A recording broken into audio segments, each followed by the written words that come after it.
Hello, happy federal election day here in Canada. Uh, I actually voted last week in the advance polls, so I'm all done. Uh, Need to take Farija down for her to exercise her political franchise. That's about all I have to say about that. Other than that, Monday reads. Let me just quickly go through.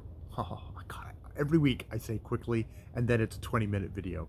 Let me go through in whatever length that this app happens to turn out to be, and tell you about what I've been reading this last week and what I've started upon. Um, Continuing with Gulliver's Travels, I'm in the fourth voyage, where he is with the Winhams, which there's the how it's said, and then how it's theoretically pronounced Winhams, which I would have not known if I hadn't looked in the back of the Oxford edition that I have, and it has helpful notes, and apparently that is pronounced Winhams. Which are the irrational horse creatures in this land, where they have beast of burdens who are bipedal, hairy, super disgusting, vile creatures that yahoos that have no power of speech, are live in filth, eat diseased, eat like asses and dead dogs and diseased cows that are given to them by their masters, the Winhams. Um, and our Gulliver has the most kind of he says he has the most strongest kind of repulsion to, probably because they are human beings, but they are very much beasts. They're not even beasts. They're just unclean animals, and I think we're again getting into Swift's views of things, where the Winhams, these horses, are extremely rational. They're not completely without passions, but the passions don't rule them. They're thoughtful. They are not meat eaters. They're vegetarians, or yeah, vegetarians, because they do drink cow's milk. Um, and This apparently is going by notes and just sort of reading it. You get the sense that this is actually kind of the Wyndham Society is kind of a utopian society, but it's a utopian society in the biblical sense of they haven't fallen. There isn't a sin. The Wyndhams don't know how to lie. They don't have a word for lying. Um, One of the other interesting things is that in this utopian society, there's no written language. There's no books. Certainly no books that make things up, make stories, which, according to the notes in the Oxford Classic, that is actually a rather common feature in utopian societies, that they don't have the written word, which it's like sounds like a dystopia to me where there's no books. But it's like it's one of those interesting things that in this a society where the the masters do not have not fallen, do not know how to lie. There's no need for for the written word, which is one of those interesting things. I mean, we'll set aside, like, the economics and wanting to maybe take record, like, crop yields and keep track of things that way, which is how language sort of initially seems to have maybe have developed, but not language but records initially developed, because obviously there's oral traditions and rich oral culture, and I guess the Winhams maybe have a rich oral culture. um, but yeah, so that was an interesting thing, and I mean that's one of Gulliver's key characteristics. Is he's all throughout this book, it's kind of stressed how he has a facility with learning at least spoken language. But yeah, Utopia is a place without books. It's like, oh, that's maybe the most horrifying thing of all. Um, so yeah, I've been reading Gulliver's Travels. I also read finally caught up with reading The Tempest for Sptmbr, which this is probably the last Shakespeare play I'll read for Sptmbr. It just took me forever to get through, though again, always really rewarding, and I finally got around to listening to Rainy at Rainy Day Books. It was on her channel that she hosted a discussion with her, Jason at Old Blues Chapters and Verse, and Lukash at Cruel Reader's Thesis, and their discussion of The Tempest. And I always find these discussions really interesting, and just as a great way of just having a point to kind of like bounce off of. And I think this week, actually this is now a couple of weeks ago because I am so behind. They were discussing Caliban and how they visualize Caliban, how Caliban would be depicted on stage, and they kind of talked about some rather fantastical versions of, like, him with fins, because he was described as like neither fish nor man, and as a kind of this odd, he's the son of a witch, Skorox, and just like how he could be depicted.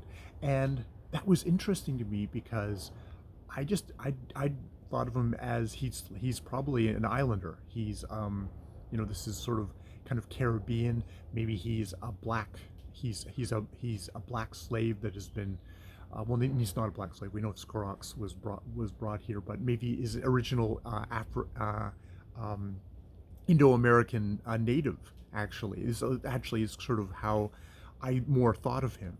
And I think I thought of him that way because of various readings I've done, and just how Europeans would often describe native peoples that they came upon in their voyages of discovery, and often they would describe them as monstrous because they didn't look like them coming from Europe.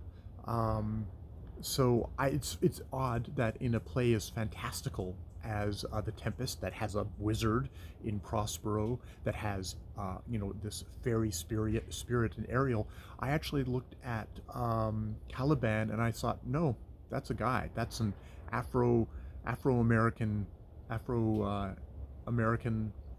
Indo-American a guy.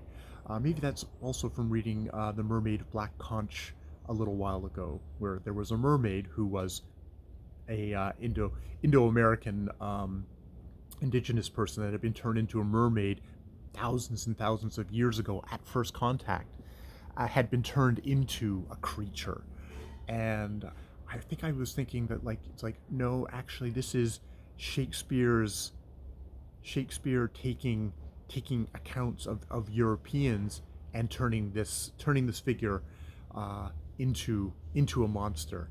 And I mean, having the kind of the idea of him of like, wanting to, like, get the woman, get the beautiful European woman and rape her, it's like that's sort of one of those classical one of those horrible kind of tropes that you get projected on male others, is that, they want to rape our women and take them, and that sort of thing, which actually kind of puts me in mind of a lot of I read a lot of fantasy, and that a lot of the others in fantasy, they actually mention Tolkien, for example, and while I don't, with Tolkien is the kind of the father of modern fantasy, with his orcs and the trolls and the various other monsters in his books, but it's like that is coming from an earlier culture of, like, finding monsters in the world, and those monsters might objectively just sort of look like human beings to a modern eye, but we've taken this idea of the monster and made it into a fantastical thing. But that, yeah, I saw Caliban as a man, just a man that these Europeans turned into another, there. So yeah, that was. It's Sptmbr is always super rewarding. I'm not going to continue on, but hey, thank you, fellow booktubers over at Sptmbr, which you should totally check out for their things. I think they've still got A Winter's Tale left, which I regret not going on to reading, but I know at this point it would. I don't think it would. I would be able to get through. So I'm bowing out at this point. But please, if you're especially if you're interested in Winter's Tale, you should check them out, because that's going on this week. This week coming up to finish out Sptmbr, September. So yeah, that is the stuff that I. And I finished listening to Actress by Anne Enright, which is was narrated by Anne Enright with her beautiful, beautiful Irish accent and just beautiful kind of ruminative internal voice.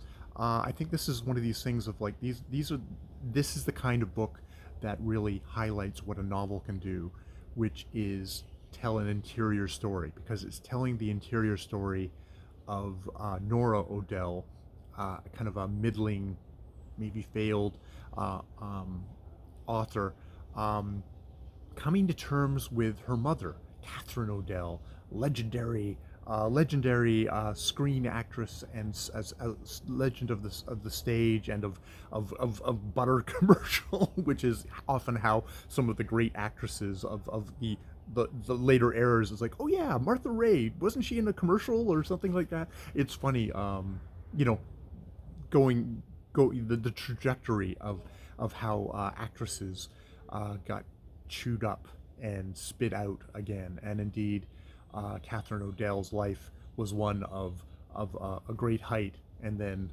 a great and tragic fall, and Nora learns a lot of kind of just a lot of connections between. It's very much a story of the daughter and the mother, and the connections in their life. Some of the really sad and tragic connections in their life. There is like sexual assault in this novel, and it's used in a way that unfortunately, sadly, is, it's very organic with a lot of people's lives, especially women's lives, and yeah, it's one of these ones that I think, it's the audiobook experience is like a book in a way. It's like I finish a book and it's like, oh, and then you go back and you want to reread the last chapters and try and capture that thing, and that's sort of where the headspace I'm in of like, oh, I need to go back and re-listen to that last bit of the book again, and then maybe stumble out into the daylight and try and tell you about it. So I haven't got to that point yet, but yeah, highly recommended. A book that was recommended to me by Steve Donahue. Steve Donahue, who is also responsible, it's his fault, that I have now picked up because I wanted something light, what for me might be comfort reading. Don't judge me when I tell you what it is, but it is Asquidentally in Love, Sucker for Love Mysteries, #1 by K.L. Hears, which is an Elder God tentacle romance mystery, urban fantasy mystery novel. The mystery, I can't turn off my brain, so I'm pretty sure it's like, okay, yeah, okay, yeah, I know that. And then I'm in like about chapter 5, so it's like, okay, don't worry about the mystery. Maybe I should worry about the tentacle porn. Not the tentacle porn, but the tentacle erotica. That's the classy way of saying it. Where our protagonist Sloane meets this really cute guy at a party, which unfortunately coincides with the anniversary of his parents' murder many years ago when he was a child. Which he is still convinced that the killer's never been tracked down, and that he sort of ruined his life trying to track it down.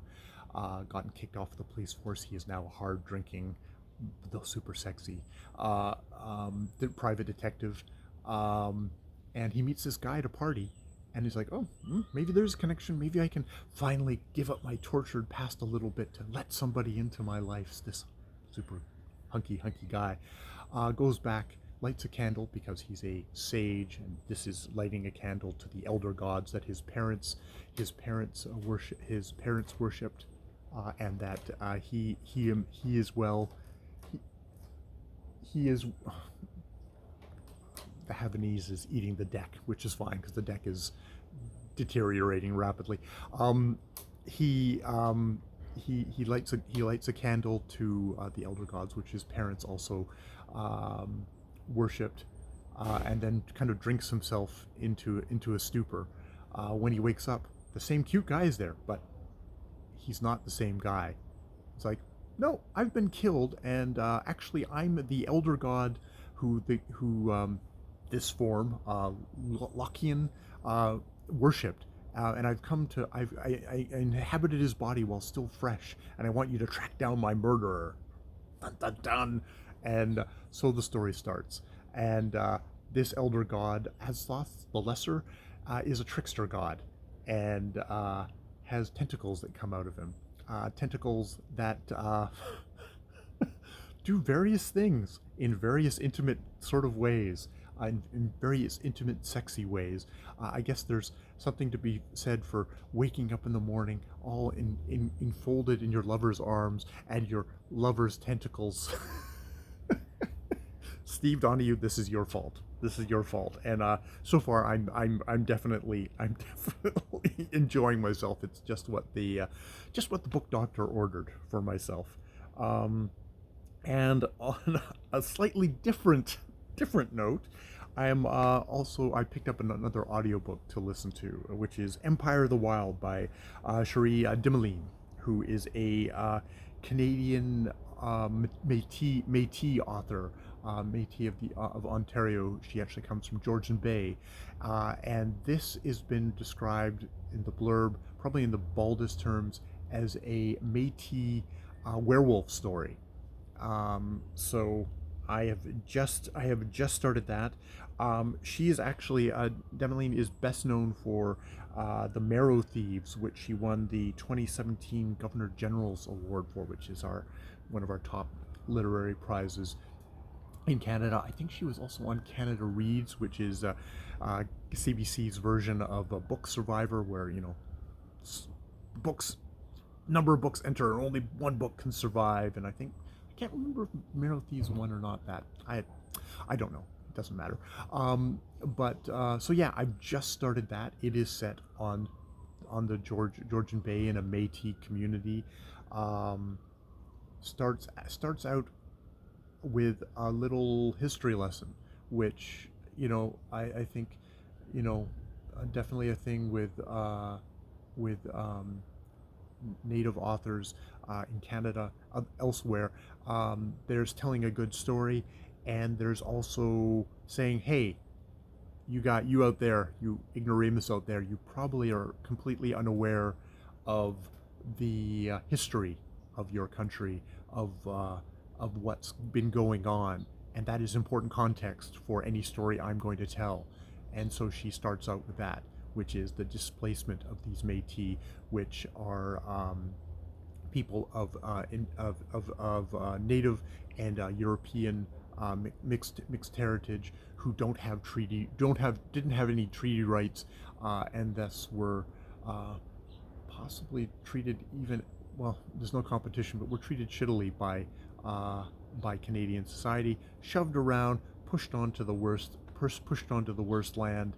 Uh, so there's a little bit of that at the beginning to just kind of give you context. She's done it really well, um, in a way that's oh, okay, good. I have that to go forward with, which I think is really important in all stories, and especially in Métis werewolf stories. So hopefully that will be a good listen. Um, yeah, yeah. So that's what's been up with me. And yes, we're at 20 minutes. This is apparently the natural length of things. Um, I hope you have a good week. Probably not going to find out about the results of the election. Usually, in the olden days, the before times, we would hear about the results of the election by the end of the night. Actually, living on the west coast of Canada, usually you might even find out what the results were before you even got off work to be able to vote. But because of all the people using kind of mail-in ballots or advanced polling, stuff like that, they're projecting that, especially, and it might be a little bit close. Who knows? Who knows? There's always the news media trying to make things into a horse race when we should be kind of paying attention to issues like all those dead children found on the grounds of the residential schools, or a multitude of other issues that were not debated in the election. Let it waft off. It's done. It's done. We'll most likely have the same Joker in as before, probably in the same thing as before. Whatever. That said, probably won't know until tomorrow how the government is going to shake out. I hope it's a really boring result, because I don't want to live in interesting times. I've lived in too many interesting times for myself, and it's been really, I'm a complete wimp of history. That's if the one thing I've learned through the last couple of years is that wow, I've been blessed to live in a boring time, a super boring time, and as a white guy living in a boring time, maybe things should be a little bit more exciting for me. But you know, it's been super boring, and then the last couple of years have been slightly exciting. I mean, exciting in a horrible kind of way, slightly exciting, and that's been really shaken me, which makes me think of all the people in this world who the constant state is excitement, and how miserable that is. How miserable that is. So may we all live in boring times. Cross our fingers and try and make it boring. Come on, people. More videos later.